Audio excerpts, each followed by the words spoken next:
Hello friends, welcome back. जैसा कि आप लोग जानते हैं हमारी फंडामेंटल राइट्स की सीरीज़ चल रही थी फ्रेंड्स। हमने आर्टिकल 14 जो कि राइट टू इक्वलिटी से कर लिया था, एंड देन आर्टिकल 15 टू 18 भी हम डिस्कस कर चुके हैं। ठीक है, अब आज जो हम आर्टिकल डिस्कस करने जा रहे हैं वो है 19 टू 22, जो कि किससे डील करता है? Right to freedom. ठीक है, अब फ्रेंड्स ये जो फ्रीडम का क्या मतलब हुआ है? फ्रीडम का मतलब हुआ स्वतंत्रता। तो आपको स्वतंत्रता के बारे में क्या है, हमारे कौन कौन से अधिकार हैं, इसके अंदर 6 राइट्स जो हैं वो शामिल किए जाते हैं, जिसमें right to freedom of speech and expression, आपको असेंबल होने का अधिकार है विदाउट आर्म्स, आप एसोसिएशंस फॉर्म कर सकते हैं, ठीक है ना, आप पूरा मूवमेंट कर सकते हैं फ्रीली, ठीक है, any part of the territory of India, ठीक है, प्रोफेशन और बिजनेस कोई भी आप कैरी आउट कर सकते हैं। इसको भी हम लेटर ऑन भी डिस्कस करेंगे। ठीक है, चलिए। तो सबसे पहले अगर हम बात करते हैं तो फ्रेंड्स, सबसे पहले हम बात करते हैं right to freedom of speech and expression. उससे पहले मैं आपको एक चीज़ और बताना चाहता हूँ फ्रेंड्स कि हम राइट टू फ्रीडम पढ़ रहे हैं, ठीक है ना। आपने एक वर्ड और सुना होगा, लिबर्टी। तो लिबर्टी का क्या मतलब होता है फ्रेंड्स? लिबर्टी एक तरीके से मैं कहूँ तो ये छूट है और ये व्यापक है एक तरीके से, मतलब ज़्यादा कॉम्प्रहेंसिव है देन द वर्ड फ्रीडम। जैसे कि अगर मैं आपसे ये कहूँ कि अगर ये सर्कल में ये लिबर्टी है तो जो फ्रीडम है वो उसका एक सबसेट पार्ट हो जाएगा, ठीक है ना। मतलब जब भी फ्रीडम आती है तो वो कुछ रेस्ट्रिक्शंस के साथ अप्लाई होती है, ठीक है ना। जैसे मैं इसके लिए एक एग्जांपल देता हूँ, जैसे आप काइट है फ्रेंड्स। तो जब काइट आप ये उड़ाते हैं तो उसमें जो डोरी होती है उसमें आपका अधिकार होता है, कंट्रोल करने की आपके पास पावर होती है, आप उसे जब चाहे वापस ले सकते हैं। तो यही फ्रेंड्स फ्रीडम के साथ भी आता है, ठीक है। अब जैसे कुछ लोग फ्रीडम को रिस्ट्रिक्ट करना चाहते हैं, जैसे कि आपने अगर एक एग्जांपल सुना होगा, जैसे सानिया मिर्ज़ा जो कि हमारी स्पोर्ट्स प्लेयर हैं।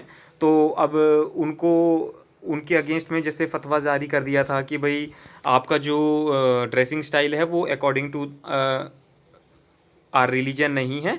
तो बट उन्होंने साफ एक तरीके से मना कर दिया कि नहीं, मैं एक स्पोर्ट्स पर्सन हूँ और आपको जो करना है वो आप कर सकते हैं। तो फ्रेंड्स, इस तरीके की लोग जो रिस्ट्रिक्शंस करते हैं ये कहीं ना कहीं आपके फ्रीडम, जो आपका स्वतंत्रता का अधिकार है, उस पर ये बंदिश लगाते हैं। तो अगर ऐसा कोई कर रहा है तो ये करना ठीक नहीं है और इसके अगेंस्ट में आप न्यायालय कोर्ट जा सकते हैं।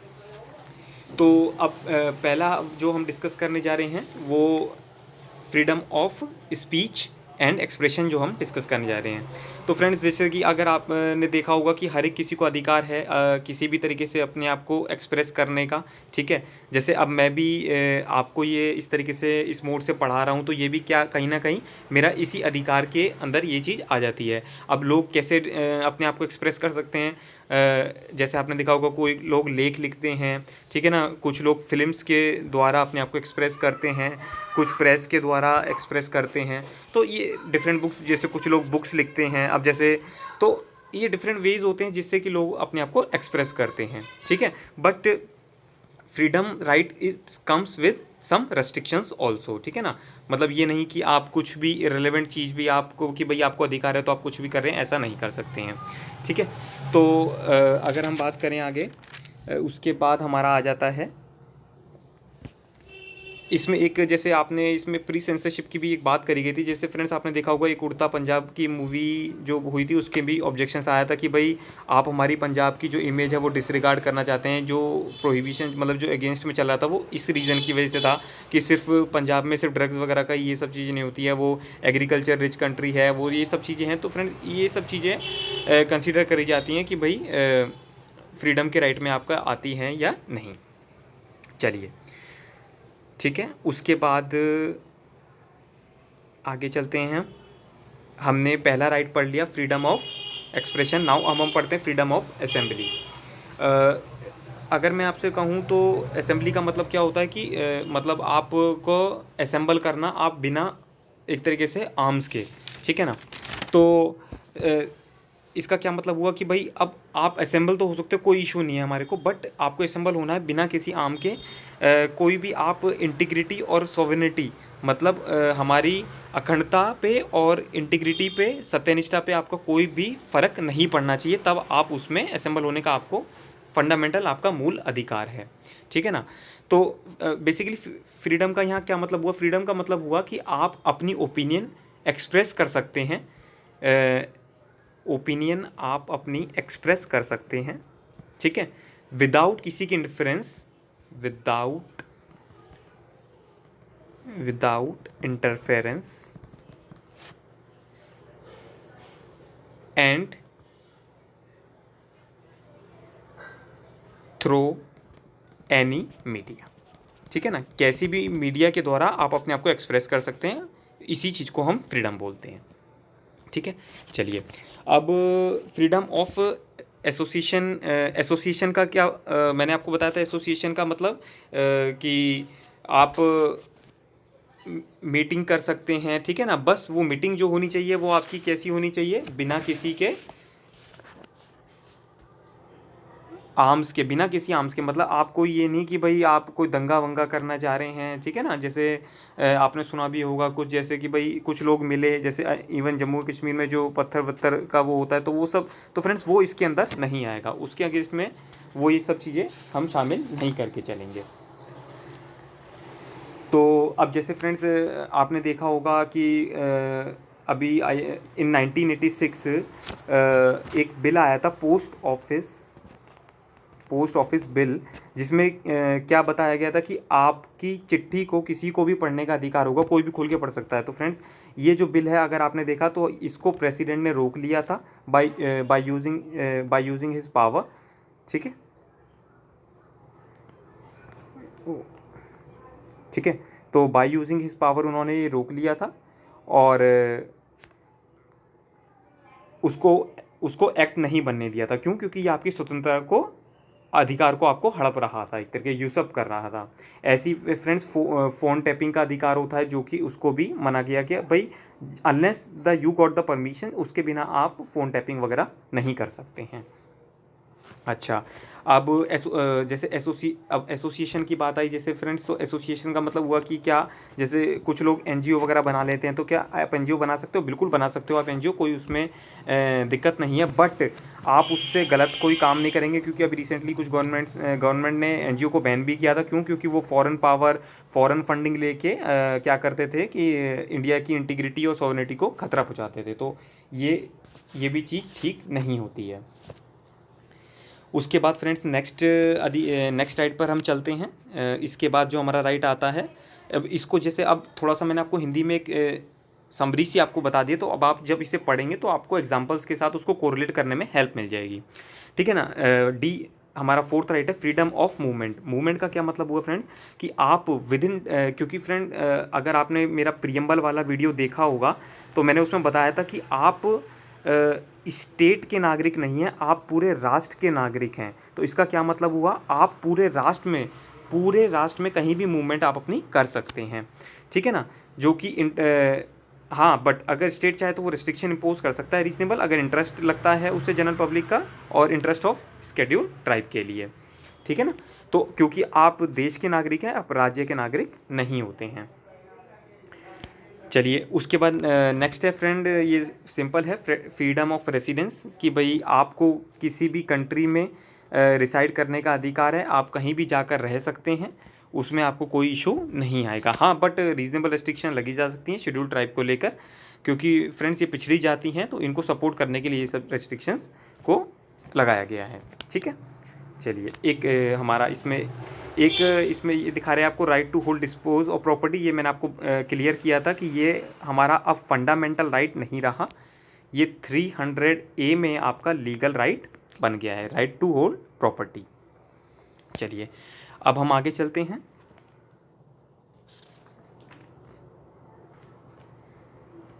जिसमें हम बात करेंगे right to freedom of to trade and occupation, कि आप कोई भी ट्रेड एंड ऑक्यूपेशन, मतलब बिजनेस वगैरह आप कर सकते हैं, उसमें आपको कोई रोक नहीं लगाएगा।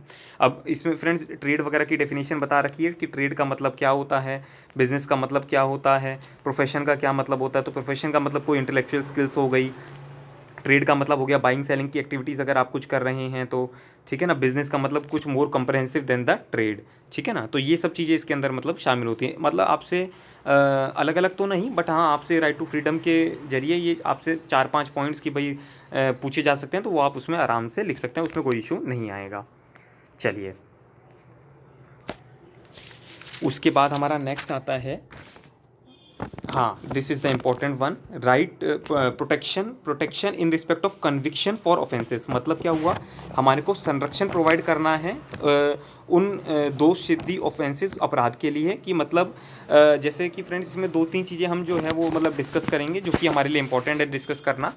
हो सकता है कि मतलब आपसे अलग से भी पूछ लिया जाए कि डबल जीओ पार्टी वगैरह क्या होता है, पोस्ट एक्सपोस्ट फैक्टो लॉस वगैरह क्या होता है, ठीक है ना। तो वो हम अभी डिस्कस करते हैं इसके अंदर। तो आप समझ गए मतलब कि भाई दोष सिद्धि क्या होने के लिए, अब आप किसी ने अपराध किया है तो उसका दोष सिद्धि होने के लिए उसको क्या क्या संरक्षण, उसको मतलब क्या क्या प्रोटेक्शन अवेलेबल है। तो पहला अगर हम देखें तो फ्रेंड जैसे एक्सपोस्ट फैक्टो लॉज, इसका क्या मतलब होता है कि जैसे किसी ने कोई अपराध किया, ठीक है ना, मान लीजिए कोई किसी ने 1972 में अपराध किया, तो आपने 1974 में एक कानून बनाया और उस टाइम पर ये जो एक्ट था वो ऑफेंस में शामिल नहीं होता था, पर आपने 1974 में एक एक्ट ऐसा बना दिया जिसमें इस ऑफेंस को भी शामिल कर दिया, टू पनिश दिस पर्सन। तो आप ये चीज़ नहीं कर सकते, जो उस टाइम पे ऑफेंस था उसी को हम शामिल करके चलेंगे, ठीक है। चलिए, इसी तरह आता है प्रोटेक्शन अगेंस्ट डबल जियोपार्टी। मतलब क्या होता है कि आप अगर किसी ने सेम ऑफेंस किया है तो आप उसको एक से ज़्यादा बार पनिश प्रोसिक्यूटेड एंड पनिश्ड नहीं कर सकते हैं। बस इसके अंदर इंटरप्रेटेड फ्रेंड्स यही है कि अगर प्रोसिक्यूटेड एंड पनिश्ड लिखा है तो ही, बट हाँ अगर कोई बंदा प्रोसिक्यूशन के बाद फ्री हो जाता है तो he can be prosecuted again, क्योंकि हम लॉ की इंटरप्रिटेशन से अगर जाते हैं तो, ठीक है। चलिए, उसी तरीके से आगे चलते हैं। This is the most important, मैं आपसे कह सकता हूँ बहुत इंपॉर्टेंट आपका ये राइट है, जिसको हम बोलते हैं protection of life and personal liberty. Life का मतलब क्या हो गया आपका, एक तरीके से लाइफ का मतलब हो गया आपका जीवन, और पर्सनल लिबर्टी का मतलब हो गया आपकी एक तरीके से निजी स्वतंत्रता, या फिर आप इसे कह सकते हैं दैहिक स्वतंत्रता, ठीक है। चलिए, तो अब इसका क्या मतलब हुआ कि क्या मतलब हमारे पास क्या अधिकार है फ्रेंड्स। क्या होता है कि हम लोगों को राइट टू लाइफ के अंदर क्या होता है कि हमारे को जीवन जीने का अधिकार है। इसके अंदर भी फ्रेंड बहुत सारी चीज़ें शामिल होकर चलती हैं, वो हम एक एक करके डिस्कस करते हैं। जैसे कि आपको फ्री लीगल एडवाइस लेने का अधिकार होता है, आप फ्री लीगल एडवाइस ले सकते हैं, ठीक है ना। आपको स्पीडी जस्टिस का अधिकार है, ये नहीं क्योंकि आपने सुना होगा अगर justice delayed is justice denied, ठीक है ना।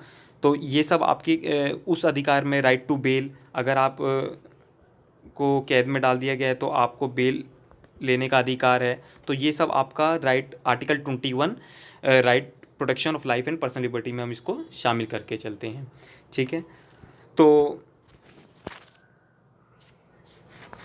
इसके अंदर अगर मैं आपसे बात करूं आगे, तो कुछ मतलब रेस्ट्रिक्शंस प्रोसीजर बाय लॉ से लगाई जा सकती हैं जो कि फेयर, जस्ट एंड रीजनेबल होनी चाहिए, ठीक है ना। तो नहीं तो आप इसमें, हाँ इसमें एक फेमस केस आया था, वो मैं आपको मार्क करवा देता हूँ, that is Maneka Gandhi versus Union of India. तो फ्रेंड्स इस केस में क्या हुआ था, मेनका गांधी जी का पासपोर्ट को रिस्ट्रिक्ट कर लिया, पासपोर्ट को एक तरीके से अपने पास ले लिया गया था। तो उन्होंने केस किया था कि राइट टू लाइफ जो है मेरा, उसके अंदर शामिल होता है राइट टू गो अब्रोड, तो आप इस तरीके से मेरे इस राइट को भी एब्रोगेट एक तरीके से डिप्राइव नहीं कर सकते हो, ठीक है।